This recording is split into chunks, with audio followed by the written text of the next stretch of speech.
I'm Rachel, and when I was 15, my parents left me at a crowded mall. Not by accident, not because they forgot me, but because they wanted to teach me a lesson. I never went back. But years later, when I had finally built a life of my own, they found me again. Not because they loved me, but because they wanted control. They tried to take everything from me. But they forgot one thing. I wasn't that scared kid anymore. My name is Rachel Parker, and I grew up in a small town outside Salem, Oregon. I was used to the punishments, the cold silences, the way my dad, Magnus, would slam the doors just to watch me flinch. My mom, Celeste, loved to remind me that I was a disappointment, that I'd never be like my sister Madeline. They said it was for my own good to teach me discipline, to make me strong. I just learned how to stay quiet, how to disappear inside myself so I wouldn't get yelled at. That summer they told me we were going to Portland for back-to-school shopping. I almost believed it, almost felt a flicker of hope that maybe, just maybe, they would treat me like they treated Maddie. We drove in silence, Magnus tapping the steering wheel, Celeste scrolling through her phone. I stared out the window, watching the trees blur by, pretending I was somewhere else. When we got to the mall, Celeste told me to grab sodas from the food court while they parked the car. I nodded, clutching the crumpled $5 bill she handed me, trying not to think about how my stomach felt like it was folding in on itself. The mall was busy, filled with the hum of conversations, the smell of pretzels and coffee mixing in the air. I stood in line, my hands shaking as I counted the bills in my pocket, hoping they wouldn't yell at me if I got the wrong change. The girl at the counter handed me the sodas, her smile tight and practiced. I turned away, balancing the cups in my hands, weaving through the crowd. That was when my phone buzzed, the screen lighting up with a message from Celeste. "Let's see how you find your way home." At first, I thought it was a mistake. A cruel joke, maybe. I laughed a small shaky sound and texted back. "Where are you?" No response. I tried calling, pressing the phone to my ear, hearing it ring and ring before going to voicemail. I called again and again, my thumb shaking, the low battery warning flashing in the corner of the screen. I pushed through the doors, the blast of warm air hitting me as I stepped into the parking lot. The lot was huge, rows of cars stretching in every direction. I walked up and down the aisles, looking for our blue Chevy, feeling my chest tighten with every empty row. "Mom, Dad," I whispered, clutching the sodas so hard the plastic lids buckled. People walked past me laughing, carrying bags, holding hands with their kids who weren't left alone in a parking lot. I felt like I was underwater, everything muffled, the sun too bright as it beat down on the pavement.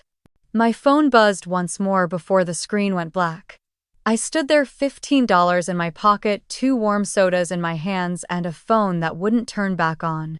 My heart pounded so loud I could hear it in my ears, drowning out the sound of cars, the voices, the world around me. I kept telling myself they would come back, that this was just another test, another twisted lesson they wanted me to learn.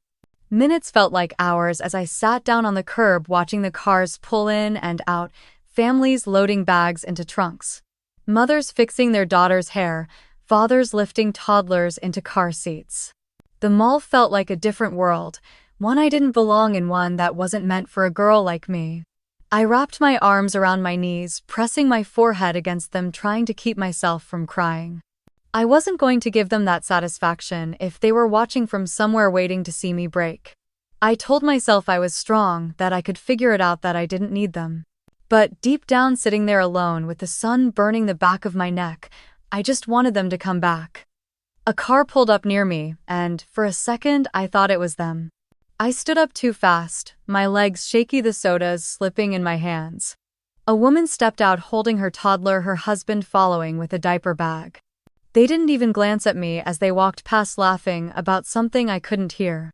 I sat back down, pressing my palm against the pavement, feeling the heat burn into my skin. I checked the phone again, tapping the screen, begging it to turn on. Nothing. I didn't know what I would even do if it did. Call them again. Leave another voicemail they wouldn't listen to. Call the police. What would I even say? My parents left me at the mall and I don't know how to get home. A group of teenagers walked past, joking and pushing each other, the smell of fries clinging to them. I watched them, wondering if they had parents who cared where they were, parents who would come pick them up. One of them looked at me and looked away, quickly whispering something to her friend. I pulled my knees closer, trying to make myself smaller. Time felt strange, like the world was moving around me while I stayed stuck. I tried to remember how far Portland was from home. An hour more, could I even walk that far if I needed to? I thought about hitchhiking, but the idea made my stomach twist. I thought about going back inside the mall asking someone for help, but the thought of explaining why I was alone made me feel sick. A security guard walked by glancing at me with a frown. I looked away, pretending to check my phone, pretending I wasn't alone. The last thing I wanted was to be taken somewhere, to have them call Celeste and Magnus, to have them come back angry, telling everyone I was causing trouble again. The sun was starting to set, painting everything in orange and pink, long shadows stretching across the parking lot. I stood up, my legs numb, and walked toward the entrance of the mall, clutching the now warm sodas, trying to think of what to do next. Inside, the mall was starting to empty, families gathering bags, kids whining for ice cream, couples holding hands. I walked past them feeling like I was watching a movie I wasn't a part of. I found a bench near the food court and sat down, placing the sodas beside me. My stomach growled, reminding me that I hadn't eaten since morning. A little girl with curly hair looked at me while licking her ice cream, her mother gently wiping her mouth with a napkin. The mother smiled at her and the girl laughed, ice cream dripping onto her hand. I looked away quickly, biting the inside of my cheek, forcing the tears back. A voice in my head kept saying they would come back. They always did eventually. Maybe this was just another test, another twisted lesson. But deep down I knew it wasn't. I thought about Madeline, how she would have known what to do, how she would have called a friend, made it look easy. But I wasn't Madeline. I was Rachel, the daughter they forgot on purpose. The overhead lights in the mall flickered on, humming softly as people began to leave. I stood up, walking toward the exit, feeling the weight of the day pressing on my shoulders. Outside, the parking lot was half empty now, the sky turning darker, the air cooler against my skin. I walked toward the bus stop near the edge of the lot, the sign tilted slightly, the schedule faded. I didn't have enough money for a ticket, but I needed to do something, anything. Standing there watching the cars pass by, I felt something inside me shift. If they weren't coming back, I would have to find my own way. I wasn't sure where I would go or how I would get there, but I knew one thing for sure. I wasn't going to wait for them anymore. I pulled my hood up and started walking toward the edge of the parking lot. My legs felt heavy, each step slow, but I kept moving. I didn't know where I was going, just that I couldn't sit there any longer. The streetlights buzzed above me, casting long shadows on the sidewalk. A few cars passed by, their headlights flashing across my face, but no one slowed down. I stopped near a bench by the bus stop, the metal cold against my hands. I placed the warm sodas down and wiped my palms on my jeans. I tried to remember the bus routes, wondering if I could get close to home, wondering if I even wanted to. A breeze picked up, making me shiver, the thin fabric of my hoodie useless against the chill that settled into the night air. I pulled my knees up to my chest, resting my chin on them, trying to ignore the hunger twisting in my stomach. Rachel. The voice came from behind me, unsure but familiar enough to make me lift my head.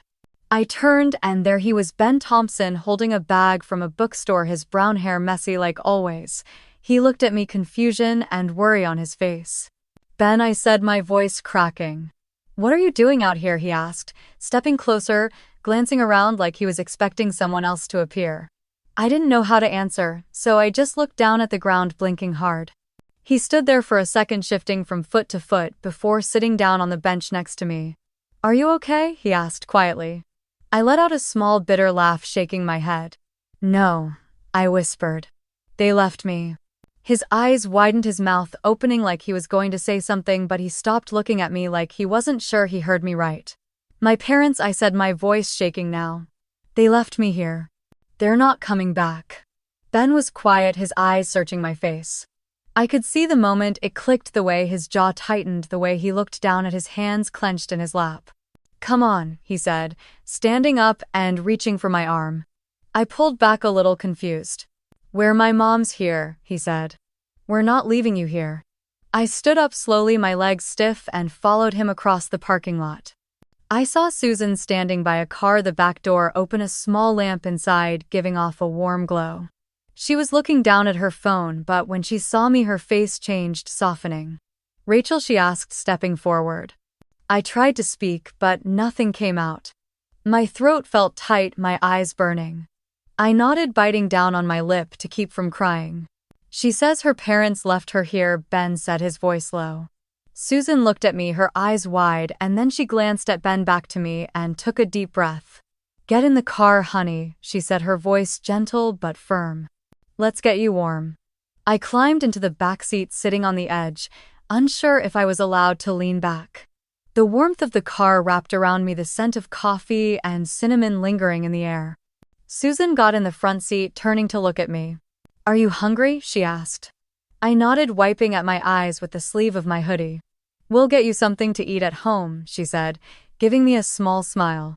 As we pulled out of the parking lot, I looked out the window, watching the mall grow smaller behind us, the lights fading into the distance. My hands were still shaking, but for the first time that day I felt like I could finally breathe. Susan drove with both hands gripping the wheel, her eyes flicking to the mirror. Ben sat in the front seat, turning around every few minutes to check on me. I hugged my backpack to my chest, pressing my cheek against it, trying to stay small, quiet, invisible. The glow of the streetlights passed over us, making the car feel like it was moving through tunnels of light and shadow. You're safe now, Rachel, Susan said softly, not taking her eyes off the road. I swallowed, my throat dry, and nodded. I didn't feel safe, not yet, but I wanted to believe her. My stomach hurt, empty and twisted, but I was too tired to care. I closed my eyes for a moment, but every time I blinked I saw the empty parking lot, the headlights moving past me the way they never came back. Susan pulled into a small driveway in front of a 2-story house with blue shutters. The porch light was on, warm and steady, and I stared at it as if it might disappear. Ben jumped out first, grabbing the bags, then opened my door, holding it with a small, nervous smile. Come on, he said. I stepped out, my legs weak, and followed him up the steps. Susan unlocked the door, pushing it open, and the smell of something warm and sweet hit me. Cinnamon, maybe apples, something that made my chest tighten with a pain I couldn't name. Go wash your hands, Ben, Susan said, glancing at me. Rachel, would you like something to eat? I nodded, hugging my arms around myself. She led me to the kitchen, where a plate of cookies sat on the counter next to a pot of tea. She handed me a cookie, and I took a small bite, the taste soft and warm, crumbling on my tongue. I hadn't realized how hungry I was until that moment. Ben came back, dropping into a chair, glancing at me, then at his mom. Can she stay here tonight? He asked. Susan paused, her hand on the tea kettle, looking at me with soft eyes. Of course, she said. She's not going anywhere tonight. I felt my eyes burn, but I blinked the tears away quickly, taking another bite, chewing slowly to keep my mouth busy. Susan handed me a mug of tea, and I wrapped my hands around it, letting the heat sink into my skin. You can take a shower if you'd like, honey, Susan said, her voice gentle. We'll find you some clothes. I nodded again, unable to find my voice. She led me upstairs, showing me the bathroom, placing a towel on the counter. I closed the door and leaned against it, letting out a shaky breath. I turned on the water, watching the steam rise, the mirror fogging up. I peeled off my clothes, the fabric stiff, the smell of the mall and sweat clinging to them. I stepped under the water, letting it run over me, washing away the dirt, the fear, the day. I closed my eyes, letting the warmth hold me, the sound of the water drowning out the thoughts in my head. After I dried off and put on the oversized t-shirt and sweatpants Susan had left outside the door. They smelled like detergent, like something clean, like something safe. I stepped out, clutching my dirty clothes to my chest, and found Ben waiting in the hallway. He looked at me, then at the floor. My room's down there, he said, pointing. Mom said you can sleep in the guest room. Thank you, I whispered, my voice small. He nodded, rubbing the back of his neck, then walked away, leaving me standing there. Susan showed me the guest room, a small space with a bed covered in a quilt, a lamp on the nightstand casting a soft glow. If you need anything, just knock on my door, she said.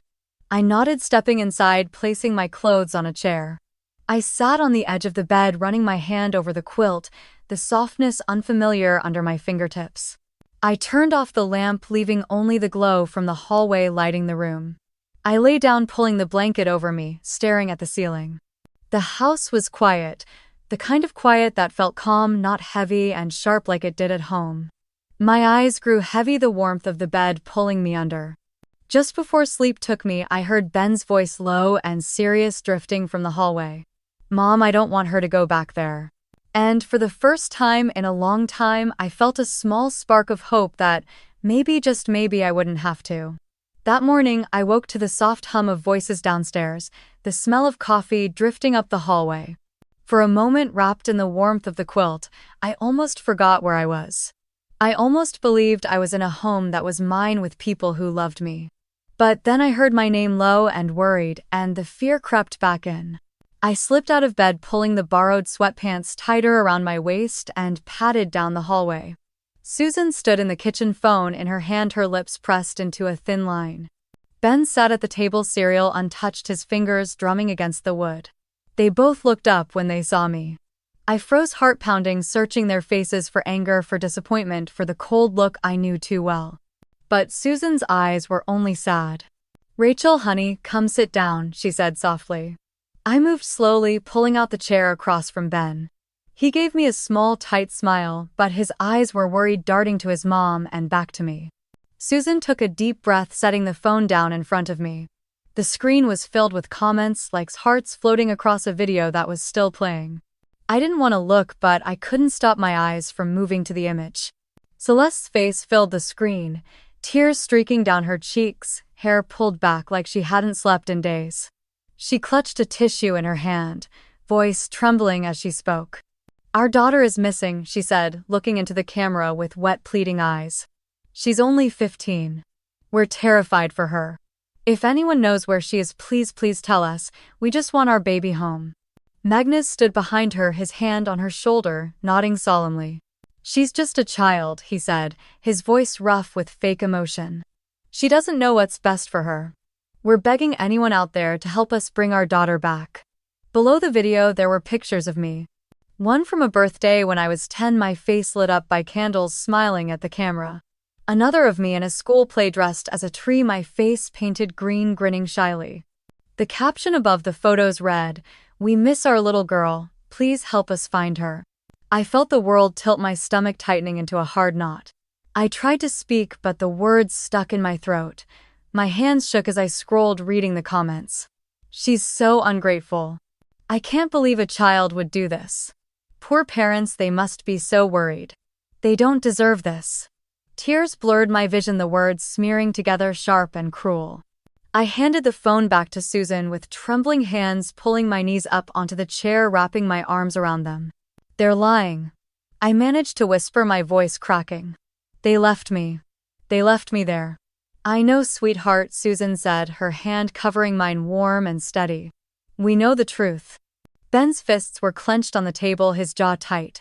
"They're making you look like a runaway. Like it's your fault." I shook my head, burying my face in my arms, the heat of shame and fear burning through me. I could hear the comments in my head, the whispers at school, the judgment in the eyes of neighbors who only saw what Celeste and Magnus wanted them to see. "What if they come here?" I asked, lifting my head, my voice small and shaking. "What if they try to take me back?" "They won't," Susan said firmly, her eyes sharp now. "They can't just take you. We won't let that happen." Ben reached across the table, his hand brushing against mine. "You're safe here, Rachel," he said. "You don't have to go back." A sob escaped before I could stop it, and I pressed my hand over my mouth, trying to swallow it down. Susan moved to my side, wrapping her arms around me, holding me close. I felt her heartbeat against my cheek, steady and calm, nothing like the cold, sharp silence of home. For the first time, I let myself cry in front of someone else, the tears soaking into Susan's sweater, my shoulders shaking as I let the fear pour out of me. She didn't pull away. She didn't tell me to stop. When the tears slowed, Susan pulled back, brushing the hair from my face. "We're going to call child services today," she said softly. "We're going to make sure you're protected." Fear flickered again, but I nodded, wiping my face with the sleeve of my sweater. Ben was still watching me, his eyes calm but fierce. "You're not alone anymore," he said, and for the first time I almost believed it. Susan stood up, grabbing her phone again, her face set with quiet determination. "I'm going to make some calls," she said, squeezing my shoulder before stepping into the hallway. Ben stayed seated across from me, drumming his fingers on the table, eyes flicking toward me every few seconds. I tried to swallow the knot in my throat, my eyes darting around the room, noticing the family pictures on the walls. Pictures of Ben as a kid, smiling with missing teeth, standing next to Susan and Michael in front of a Christmas tree. Pictures of a family that wanted him. The sound of Susan's voice drifted in from the hallway, low and firm, and I could hear her saying my name, explaining, repeating.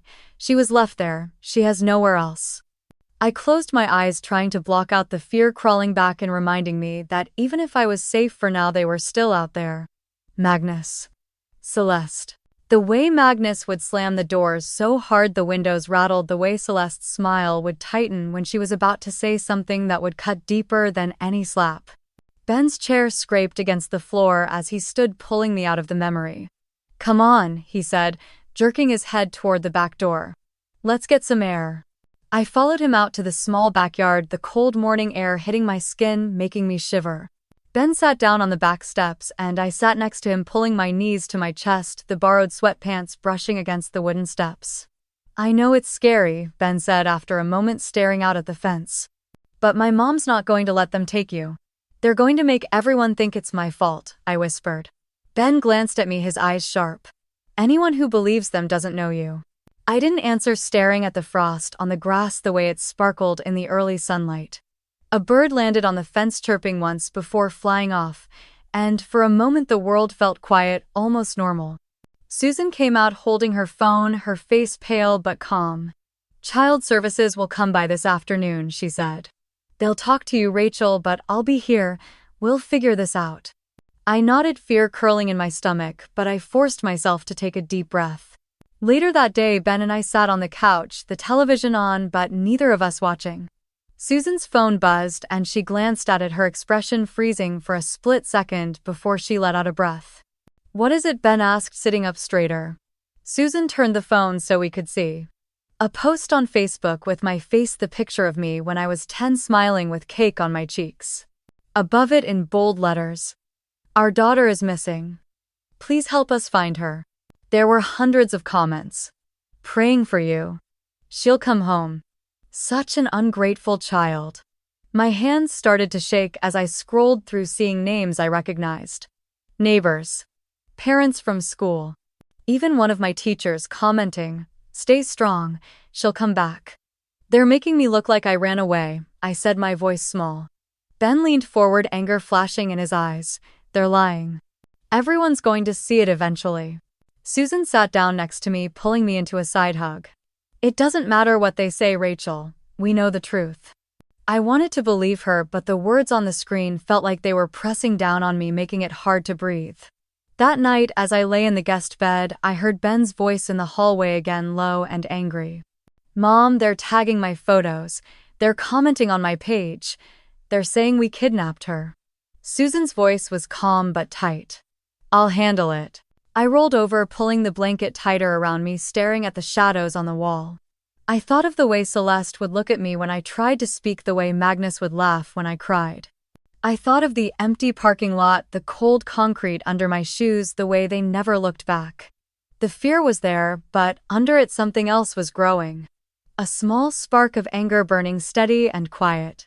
They weren't going to take me back. They weren't going to control me anymore. Not ever again. I woke up to the sound of Susan's voice, low and tense, drifting up the hallway. I slipped out of bed, pressing my ear against the cool wood of the door, listening. Her words were sharp, each one clipped like she was trying to hold herself together. "You have no right to threaten us," she said. I held my breath, pressing my hand against my chest to calm the pounding in my ribs. "You're not her legal guardian anymore." Susan continued, her voice shaking just once before steadying. "If you want to discuss this, you can talk to child services." A deep voice answered, muffled but cold, and I pressed closer, trying to catch every word. "You're harboring a runaway," the man said. "You're risking everything for a kid who isn't even yours." I could almost see Susan's jaw tighten, the way her eyes narrowed when she was angry. "We're done here," she snapped, and the line went dead. I backed away from the door, my heart racing, slipping back into bed before she could see me. I pulled the covers to my chin, staring at the ceiling, the shadows shifting as the morning light moved across the room. My phone buzzed on the nightstand, the screen lighting up with a name that made my stomach drop.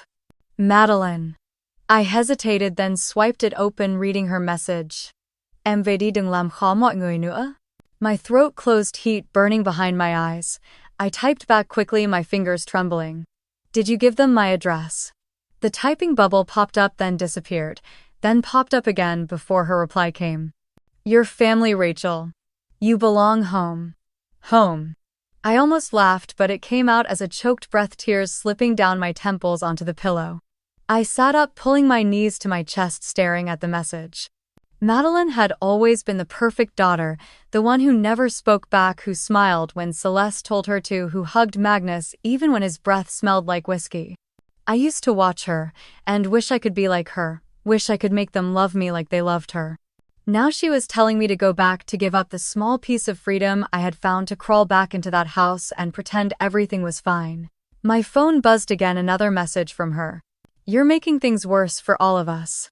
I wiped at my eyes, anger mixing with the fear, hot and sharp. I typed back each word, slow, careful. They left me. They don't get to have me back. There was no reply, just silence, and I tossed the phone onto the bed, pressing my hands against my face, trying to breathe. Outside the window, I could hear Ben's voice in the backyard, laughing with Michael as they raked leaves into piles. The sound felt like it came from another world, one I didn't deserve to be part of, but one I wasn't ready to lose. I stood up, pacing the small room, the floor creaking under my bare feet. I knew Ethan was the voice on the phone, pretending to be some family lawyer, using Madeline to get to me. I knew what he wanted: money, control, whatever Celeste and Magnus promised him. But I wasn't going to let them pull me back. I wasn't going to let them decide my life anymore. I pulled on a sweatshirt and opened the door, stepping into the hallway.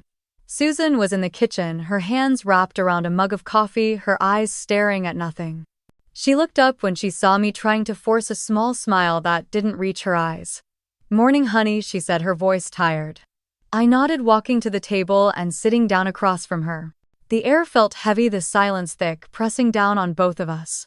They called again last night, Susan said, her fingers drumming against the mug. That man Ethan, he said, he's representing the Parker family now. He said we're breaking the law by keeping you here. My stomach twisted, anger and fear battling inside me. He's not a lawyer, I said, my voice flat. He's Maddie's boyfriend. He's using her to get to me. Susan's eyes softened, but her jaw tightened. I know, sweetheart. But they're pushing hard. I could feel it, the walls closing in the way they always did when Celeste and Magnus wanted something. They would push until I gave in, until I broke. But I wasn't going to break this time. The front door opened and Ben stepped in, stomping snow off his boots, his cheeks red from the cold. He looked between us, reading the tension in the room immediately. What happened now? He asked, dropping his backpack by the door. Susan sighed, rubbing her forehead. Ethan called again. Ben's hands clenched at his sides. They can't just take her back. They can't. They're trying to scare us, I said, forcing my voice to stay calm. Ben walked over, placing a hand on my shoulder, grounding me. They're not going to win. I pulled out my phone, staring at the last message from Maddie, her words still sharp in my head. Your family, Rachel. You belong home. Home. It wasn't home, it was a cage. I started typing, my thumbs moving fast, each word cutting through the fear. You gave them my address, didn't you? It took a few minutes before the typing bubble appeared, then disappeared, then appeared again. I had to, Rachel. They're our parents. I let out a sharp breath, my vision blurring for a moment. I blinked it away, my jaw tightening. They left me, I typed. They don't want me. They just want control. Her reply came fast. You don't understand how hard it's been for them. I almost laughed, but it came out as a low, broken sound. I could picture her sitting in her tiny apartment with Ethan, believing every lie Celeste told her, thinking she was doing the right thing. Ben leaned over, reading the messages, his eyes darkening. She's not on your side. I swallowed, typing one last message. Don't contact me again. I blocked her number, my finger hovering over the screen before I pressed down, a final small act of control. Susan was watching me, her eyes filled with something like pride but also sadness. I'm calling child services again today, she said. We're going to fight this. I nodded, pressing my lips together to keep them from trembling. I wasn't going to cry, not over them, not anymore. Ben squeezed my shoulder gently. You're not alone, Rachel. I looked at him, really looked, and saw the promise in his eyes. For the first time, I believed it fully. But deep down, I knew this wouldn't end until I ended it. If they wanted a fight, they were going to get one. It was a Tuesday afternoon when Susan met me outside the school office holding a small envelope. Her eyes were soft, but her lips pressed together like she was holding something back. She handed it to me carefully like it might break in her hands. "This came for you," she said. I looked down, seeing my name written in shaky, careful letters. Rachel Parker, in a handwriting I didn't recognize, but something about it made my chest tighten. "Who is it from?" I asked, my voice small. Susan placed a gentle hand on my shoulder. "I think you should read it, honey." I nodded, slipping the envelope into my backpack, walking silently next to her to the car. The ride home was quiet, the envelope burning in my mind, my fingers itching to tear it open. When we got back, I went straight to the small desk in the guest room, dropping my bag and sitting down. I pulled the envelope out, turning it over in my hands, tracing the letters with my thumb. Then I opened it. The paper inside was thin-lined, the ink smudged in places. The handwriting was messy but careful, like each letter was written slowly with trembling hands. "My dearest Rachel," it started. I felt the world pause, the air catching in my chest. "I don't know if you will ever get this. I've tried to send letters, gifts, cards since you were 12, but I don't know if you ever saw them. I don't know if you even know I'm still here." I blinked, tears blurring the words, but I kept reading. "Your mother didn't want me around. She told me it was better if I stayed away. Your father took what little I had left, said it was for your future, but I don't think that was true. They made me sign papers I didn't understand, and then I ended up here in a place that smells like bleach and sadness." My hand flew to my mouth, a small sob escaping. "I'm sorry I couldn't protect you, Rachel. I'm sorry I wasn't there to hold you when you were scared, to tell you that you were loved, that you were wanted. Because you were. You are." The tears fell hot and fast, dripping onto the paper, smudging the ink. "I love you, my sweet girl. I always have. I always will. Love, Grandma Margaret." I pressed the paper to my chest, curling over it, the sobs shaking my body. All this time I thought no one wanted me, that I was alone, that I was worthless. But it was a lie. They lied. Celeste lied. Magnus lied. And they took everything from her, from me, just so they could keep control, so they could keep me small, afraid, grateful for the scraps they threw me. I wiped my face with the back of my hand, clutching the letter so tightly the paper crinkled under my fingers. I stood up, walking to the window, looking out at the street, the snow falling in soft flakes, covering the world in quiet white. But inside me there was nothing quiet anymore. They took everything from me. They hurt the only person who truly loved me. They left me alone. I pressed the letter against my lips, closing my eyes, letting the last tear fall. And I promised her right there in that small, quiet room that I would make them pay. I placed the letter gently on the desk, smoothing the wrinkles where my hands had shaken. I didn't want to let it go, but I needed to breathe. I stood by the window, pressing my forehead against the cold glass, watching the snow fall in soft, slow flakes under the streetlight. Each flake felt like a tiny promise that the world was bigger than Celeste and Magnus, bigger than the lies they told me. Downstairs, the soft clink of dishes reached me, Susan's voice mixing with Ben's low laugh. It was a warm sound, safe, but inside me, everything felt sharp, buzzing like I had swallowed electricity. I walked downstairs, the letter folded carefully in my pocket, every step steady. Susan turned, drying her hands on a towel, her eyes scanning my face. "You want some tea, honey?" she asked. I nodded, sitting at the table. My hands curled around the warm mug she placed in front of me, grounding me. I watched the steam rise, remembering how Grandma Margaret used to put extra honey in my tea, calling it sunshine in a cup. Susan sat across from me, her eyes soft but searching. "Do you want to talk about it?" I shook my head at first, but then the words pushed out. "She tried to send me letters. For years, they kept them from me." Susan's lips pressed into a hard line, her hand resting over mine. "They don't deserve to be your parents." I swallowed, the anger tightening in my chest. "They took her money, left her in a place that smells like bleach, and never told me." Ben leaned against the doorframe, watching, his face pale, eyes hard. "We're going to see her, right?" he asked, looking at his mom. Susan nodded. "I called the nursing home. They said she's been asking about you, Rachel. They said she talks about you all the time." A sob crawled up my throat, but I swallowed it down, shaking my head. "I thought no one wanted me." "You were wanted," Susan said, her voice fierce. You were loved. Don't let their lies take that from you. I pressed my palms to my eyes, letting out a shaky breath. She said she's sorry for not protecting me. She did her best, Susan whispered. She's still trying. I lowered my hands, meeting her eyes. I need to see her.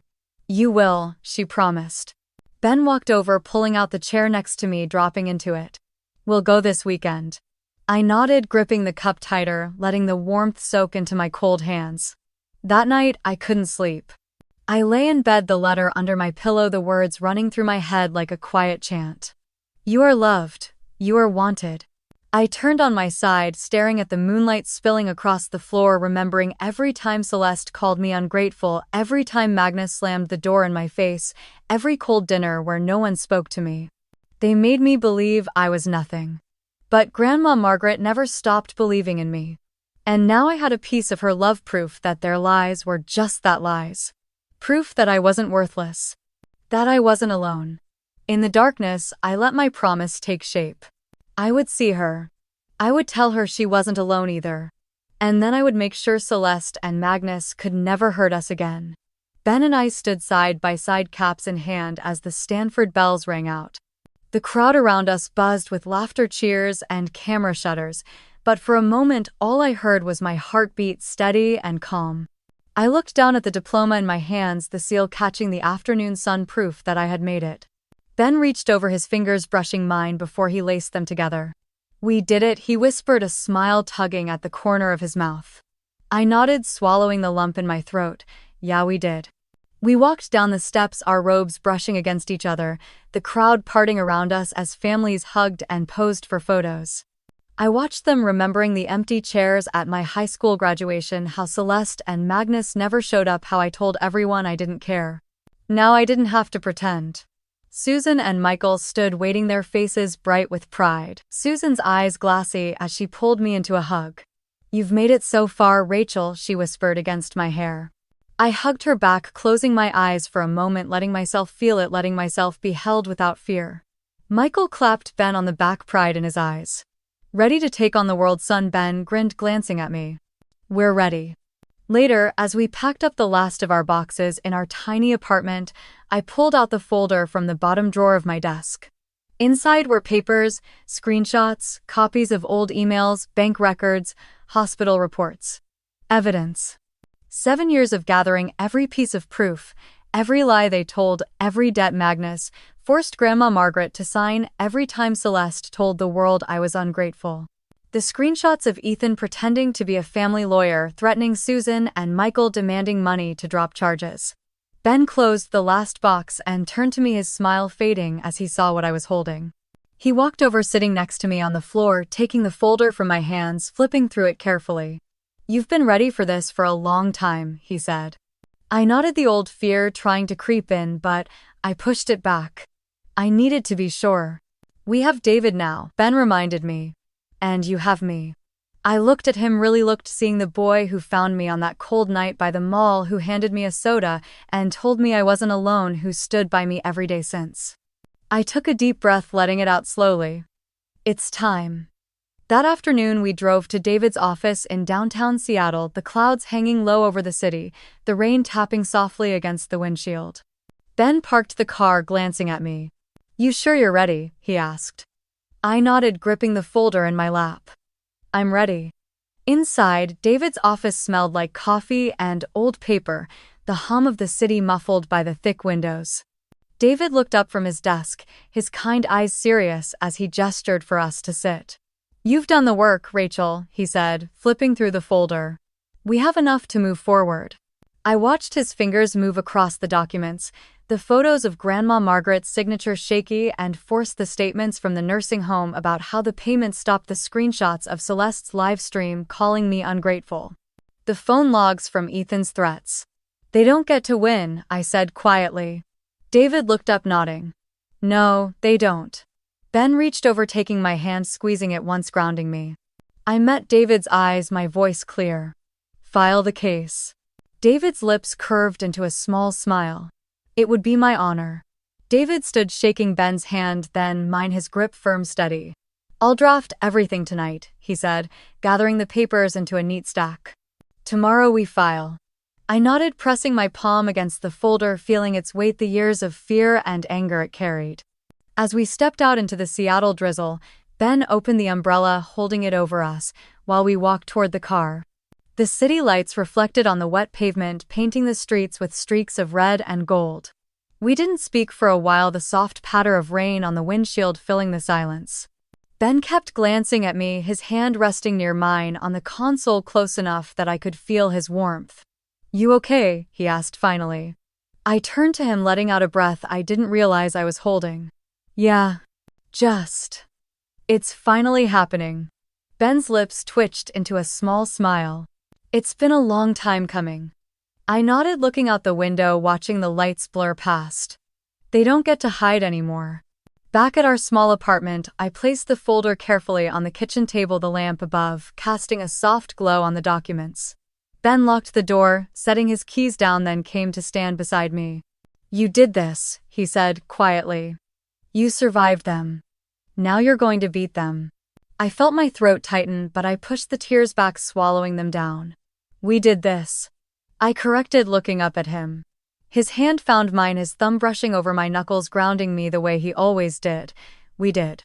We spent the evening going over the final details, Ben helping me scan a few last documents, saving them to our encrypted drive, labeling each folder with dates and notes. The room felt heavy with purpose, but under it there was a quiet sense of hope, a calm I hadn't felt in years. Around midnight, I closed the laptop, leaning back in my chair, exhaustion washing over me. Ben stood stretching, then pulled me into a hug, his chin resting on the top of my head. "You're incredible, you know that," he murmured. I let out a small laugh, muffled against his chest. "I'm just tired." "Yeah," he said, pulling back to look at me, "but you're also brave." I held his gaze, letting his words sink in, letting myself believe them, even if just for a moment. Just as I was about to speak, my phone buzzed on the table, the vibration sharp in the quiet room. I glanced at Ben, then reached for it, the screen lighting up with an unknown number. I hesitated, then answered, pressing the phone to my ear. "Hello." A woman's voice came through, shaking, breathless. "Is this Rachel Parker?" "Yes," I said slowly, my pulse picking up. I'm so sorry to call you like this, but your grandmother, Margaret. She's been put out of the facility. She's sitting outside alone. She doesn't know where to go." My vision swam, my fingers tightening around the phone. "What? Why?" "They stopped paying her fees. They said her family refused to help. She keeps asking for you." The room felt too small, the walls pressing in. I looked at Ben, his eyes wide, his jaw clenching as he listened. "Where is she?" I managed to ask, my voice cracking.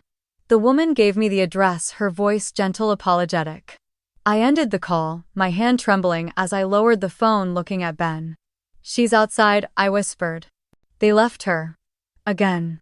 Ben's hand found mine, gripping it tight. "We'll get her, Rachel." I nodded, swallowing the sob rising in my chest. This wasn't over. They weren't done taking from us. But neither was I.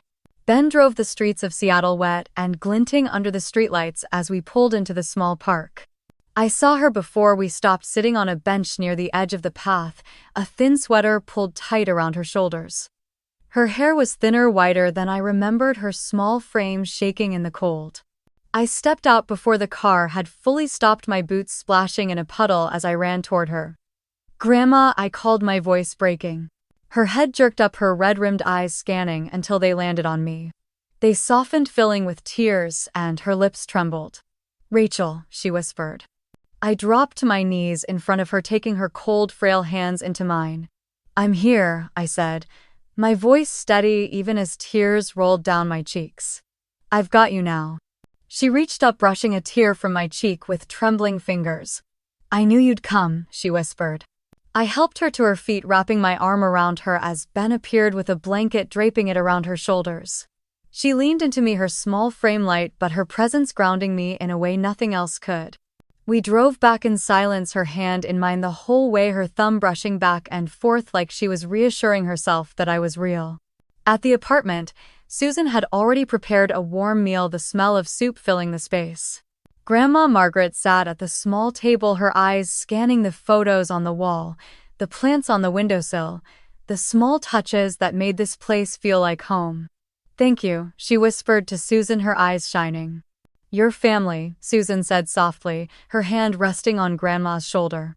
That night, as she settled into the guest room, I sat on the edge of the bed holding her hand. She looked at me, her eyes tired but warm. "You've grown into a strong woman," she said. "I had to," I whispered. She nodded slowly. "And now it's time they learn what that means."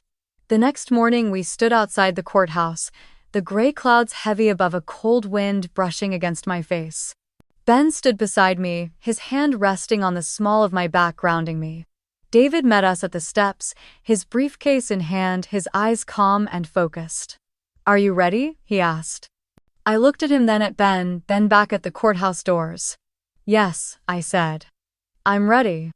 Inside, Celeste and Magnus sat at the defendant's table. Celeste's eyes red, makeup smudged, Magnus's jaw clenched tight, refusing to look at me. Madeline sat in the back, her hands twisting in her lap. Ethan beside her, a smug look on his face, tapping his foot as if he was bored. David stood, presenting the evidence with steady, clear words. The papers showing how they abandoned me at 15. The bank statements proving Magnus drained Grandma's account, forging her signature. The video clips of Celeste's live stream calling me ungrateful, rallying strangers to shame me. The recordings of Ethan's threats, demanding money, pretending to be a lawyer.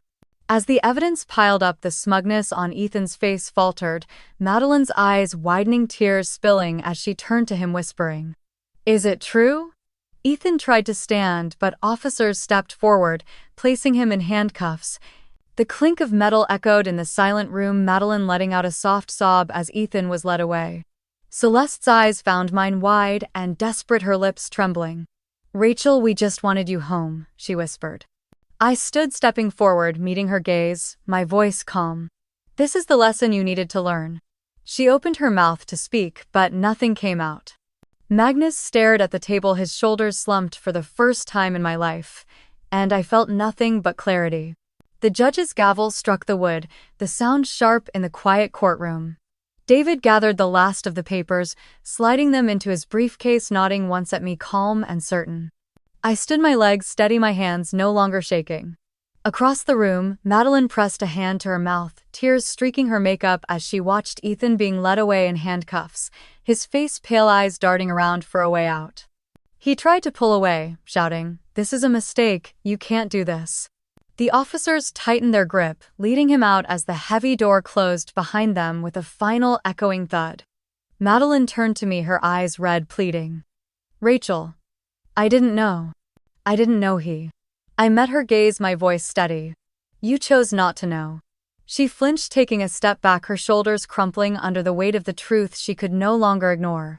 Celeste's lawyer leaned over, whispering to her, but she didn't move, her eyes locked on me, wide and empty.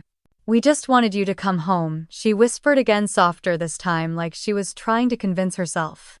I stepped forward, close enough to see the fine lines around her eyes, the way her hands trembled as she twisted the hem of her sleeve.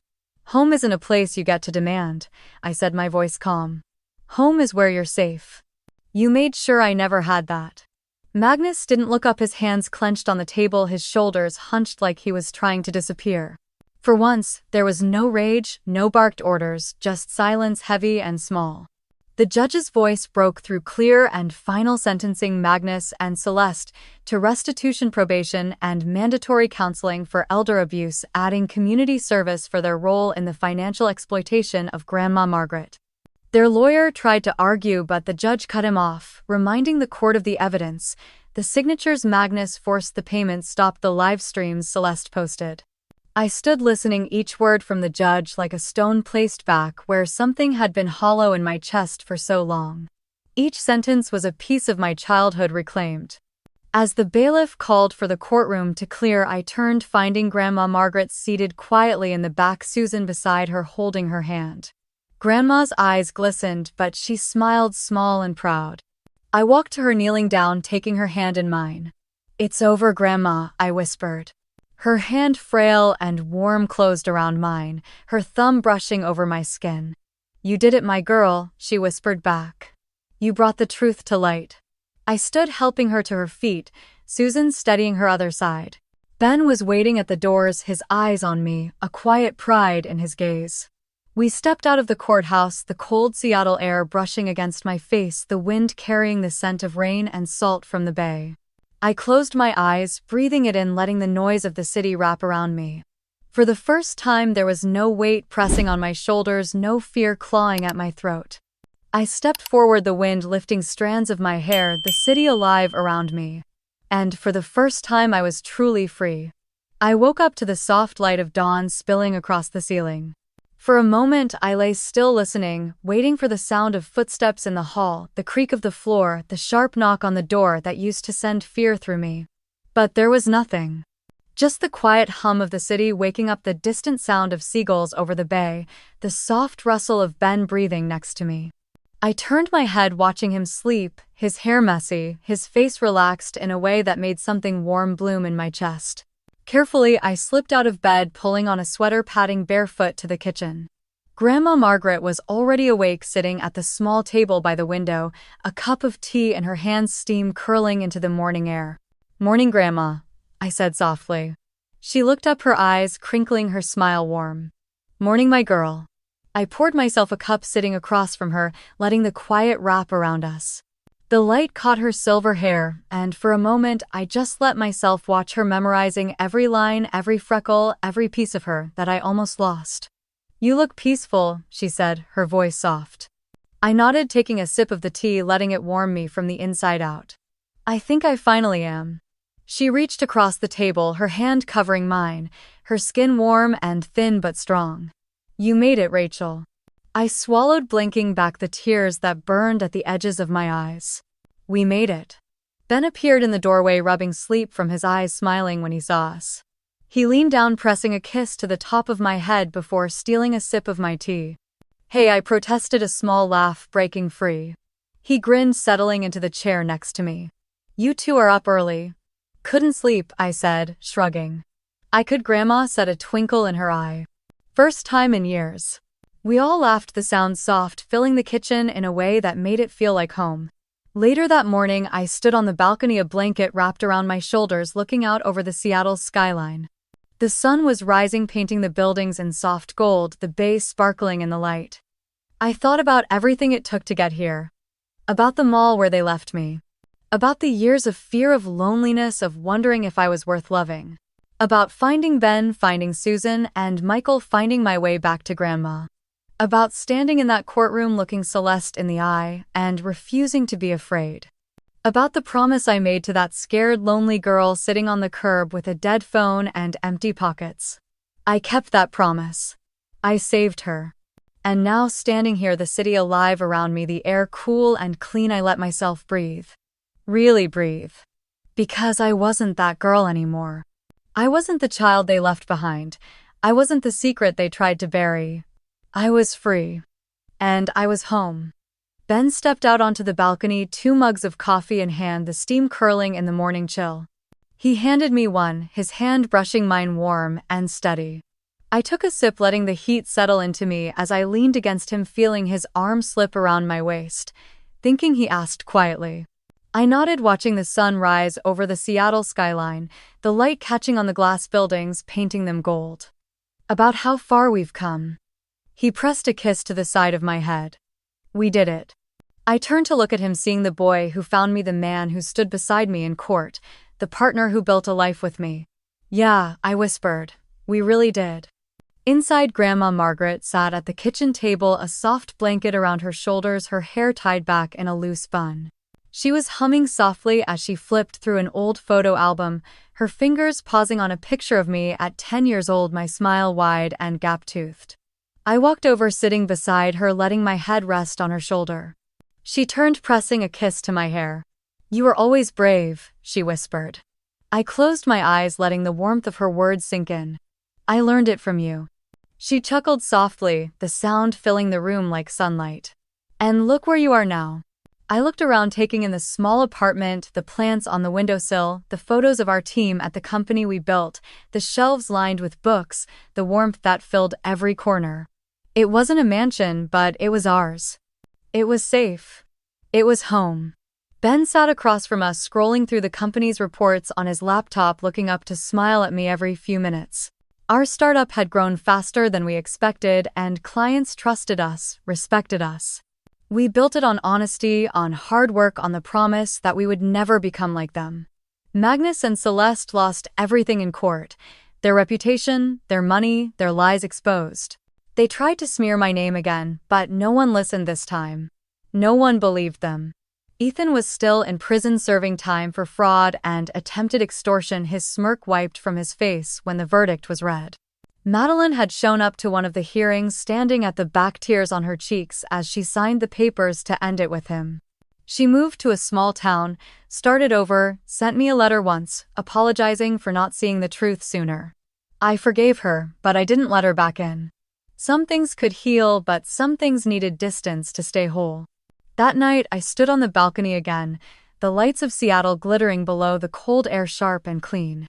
Ben stepped behind me, wrapping his arms around my waist, resting his chin on my shoulder. "Are you happy?" he asked. I closed my eyes, breathing in the scent of rain and city lights. "Yeah," I whispered, "I am." Because I wasn't the girl they left behind at that mall anymore. I wasn't the scared teenager hiding in corners, waiting for the yelling to stop. I wasn't the secret they tried to bury. I was free. And I was finally home. What would you have done if you were me? Have you ever been in a situation like this? Share in the comments. Don't forget to like and subscribe for more stories like this.